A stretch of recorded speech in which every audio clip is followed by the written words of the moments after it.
लोग कह रहे हैं अब मेवाड़ में सियासत जम चुकी है, और जमी भी क्यों ना, कि मेहनत तो कई समय तक की है, और जब लंबी मेहनत होगी तो सियासत जमेगी।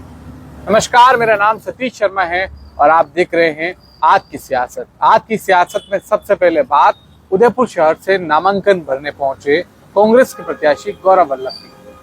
टारगेट तो बहुत बड़ा लिया था कि भीड़ को लाएंगे और कैसे भी करके आसपास के लोगों को मिलाकर एकजुटता दिखानी है, और इस एकजुटता के बहाने ये मैसेज देना है कि जो बाहरी का पैराशूट का तमगा लग रहा है वो अब हटने वाला है। तमाम कांग्रेसी एक हैं और एक होकर इस बार बीजेपी को मात देंगे। मगर भीड़ आशानुरूप आई नहीं, जितनी आनी थी उतनी दिखी नहीं।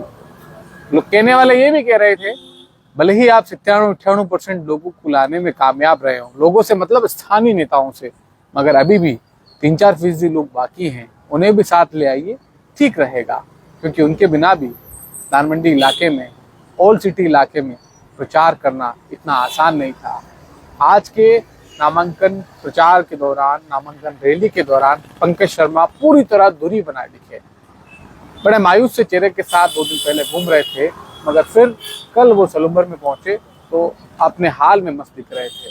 लेकिन इसी बीच लोग कह रहे थे कि बड़े दावेदारों को जो मना लिया था, और खास तौर पर विरोध करने वाले सुरेश श्रीमाली को मना लिया था, पंकज शर्मा को मनाना चाहिए था, उन्हें भी मना कर लाना चाहिए था और बताना चाहिए था कि कांग्रेस एक है, कांग्रेस यहाँ मात खा गई। इसके अलावा तमाम इलाकों से भीड़ बुलाई गई, मगर वो कह रहे थे कि वोटर्स ग्रामीण विधानसभा के हैं, ये साथ आकर भी साथ नहीं है, और जब साथ नहीं होंगे तो वोटों में कैसे तब्दील होंगे, और आपका माहौल कौन बनाएगा। उदयपुर ग्रामीण वाले वोटर्स या शहर वाले वोटर्स, ग्रामीण वाले नेता या शहर वाले नेता। तो बात हो रही थी कि शहर की सियासत ग्रामीण के भरोसे ना हो, कांग्रेस को उस मुगालते से कहीं न कहीं बाहर आना चाहिए। हालांकि कहने वाले और साथ वाले लोगों में वो लोग भी थे जो 3-4 दिन पहले कह रहे थे कि इस बार जिस तरह से बाहरी नेताओं को टिकट मिला तो 22 से 25 हजार लोगों वोटों से हारेंगे।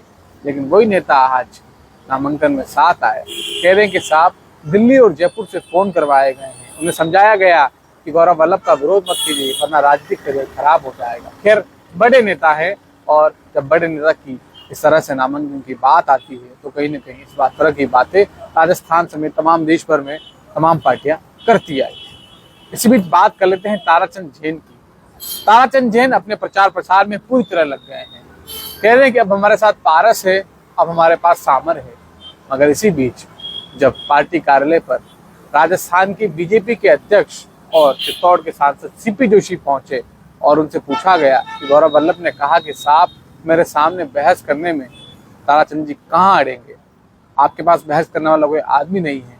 तो उन्होंने बड़ा सटीक व्यंग मारा कि साहब बहस करने से लोगों के दिलों पर राज नहीं किया जा सकता, लोगों के दिलों पर राज करने के लिए 5 साल तक काम करना पड़ता है।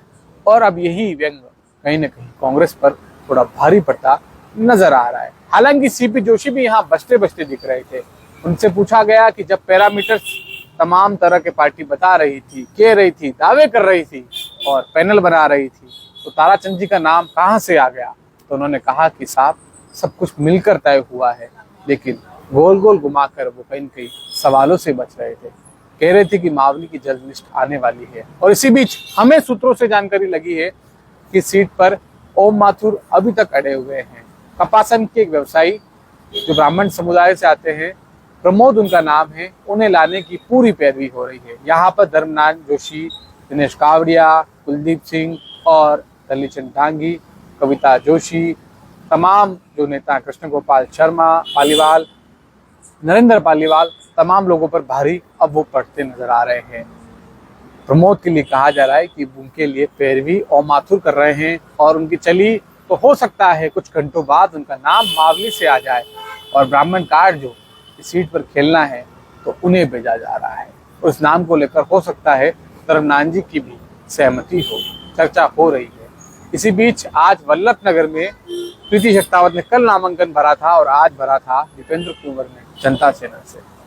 जितनी भीड़ दिखनी चाहिए थी उतनी भीड़ दिखी नहीं। लोग कह रहे हैं कि साहब उदयलाल डांगी के साथ भी लोग नहीं जुड़ रहे हैं, जुड़ तो जनता सेना के साथ भी नहीं रहे। ऐसे में फायदा किसको मिलेगा।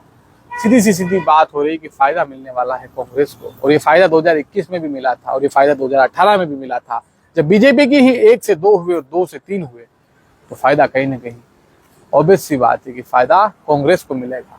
कई तरह की बातों के बीच जब हम बात कर रहे थे, लोगों से पूछ रहे थे कि जनता सेना के साथ सहानुभूति जुड़ रही है, तो लोगों ने कहा कुछ दिन रुकिए, ये हॉट सीट है और यहाँ पर साइलेंट वोटर बताने में थोड़ी देर लगाता है, कुछ दिन रुकिए, पता लग जाएगा कि रानीसा के साथ कितने लोग हैं और बाबिसा के साथ कितने लोग हैं।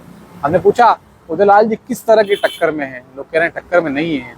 टक्कर से याद आया, कल हिम्मत सिंह झाला का एक बड़ा वीडियो वायरल हुआ, उसमें रो रहे थे, कहा कि साहब उपचुनाव के बाद मैंने खूब पैसा लगाया, खूब मेहनत करी, मगर बड़े नेताओं ने सीपी जोशी के कद को डाउन करने के लिए मुझे टिकट नहीं दिया और किसी और नेता को ला दिया। पार्टी में जो बगावत करके लौटे, पार्टी में गए, दूसरी पार्टी में गए थे, उन्हें फिर लौटा दिया गया हमारी पार्टी में। फिर हम जो पार्टी में थे वो हमने ही बेगाने हो गए। तो सियासत करी जा रही थी, किसकी ओर इशारा था और किस नाम की ओर इशारा करके हिम्मत सिंह झाला कह रहे थे कि भारतीय जनता पार्टी हमारी माँ है और हम तो कमल के साथ हैं। मगर उन्होंने साफ साफ कहा कि उदयलाल डांगी हाथ में जल लेकर ये सौगंध खाएं, ये प्रण लें कि जब तक यदि भविष्य में भी टिकट नहीं मिला तो वे किसी पार्टी में नहीं जाएंगे, बीजेपी को छोड़कर नहीं जाएंगे, तब भी हम और हमारे तमाम समर्थक आपका साथ देंगे। तो साफ साफ शब्दों में उदयलाल डांगी के सामने भी हिम्मत सिंह झाला की ये चुनौती अब कहीं न कहीं चर्चा का विषय बन चुकी है। कहने वाले ये भी कह रहे हैं कि ये प्रण राजनीति में कोई बड़ी बात नहीं है, मगर जो हुआ है वो कहीं न कहीं अब उदयलाल डांगी के लिए भी बड़ी चुनौती का कारण बन सकता है।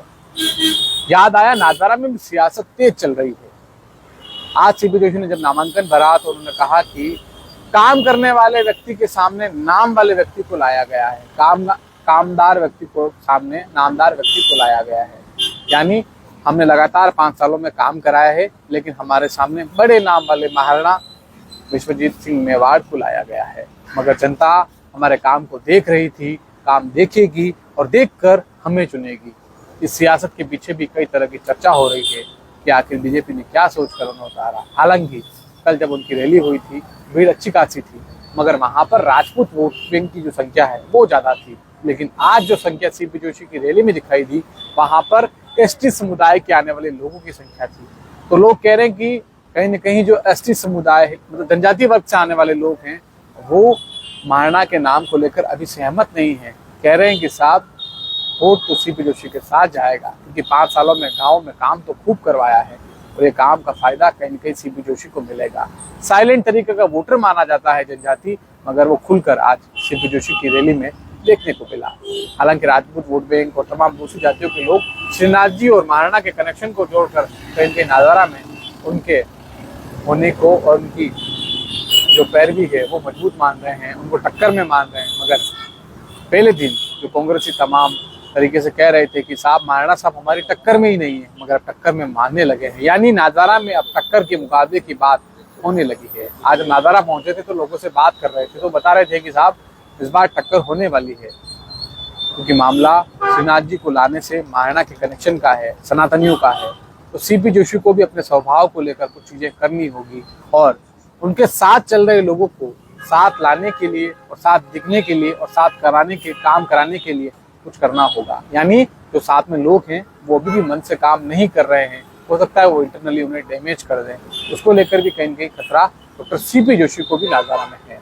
तो फिलहाल आज की सियासत में बातें बहुत कुछ हैं, मगर बात वही कि जो माहौल बनना चाहिए था वो बना क्यों नहीं। तारा सिंह भी साथ आ गए, प्रमोद सावंत साथ आ गए, मगर ताराचंद जी के पक्ष में माहौल भले ही बन रहा हो, मगर वो आनंद अभी आ नहीं रहा। उसी तरह की पैटर्न की पॉलिटिक्स अब गुलाब चंद कटारिया को कॉपी करते करते गौरव वल्लभ नजर आ रहे हैं। 2018 और 2013 में हम देख रहे थे कि गौरव वल्लभ की तरह ही कटारिया चुनौती दे रहे थे कि किसी में मुकाबले करने की हिम्मत हो तो मेरे सामने आ जाइए। वैसे ही पैटर्न में आज गौरव वल्लभ नजर आए और चुनौती दे रहे थे।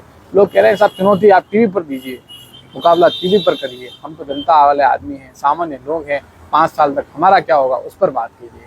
तो खैर बातें बताने को बहुत कुछ है, मगर बात वही कि होगा वही तो वोटर चाहेगा। नमस्कार, आज की सियासत में इतना ही।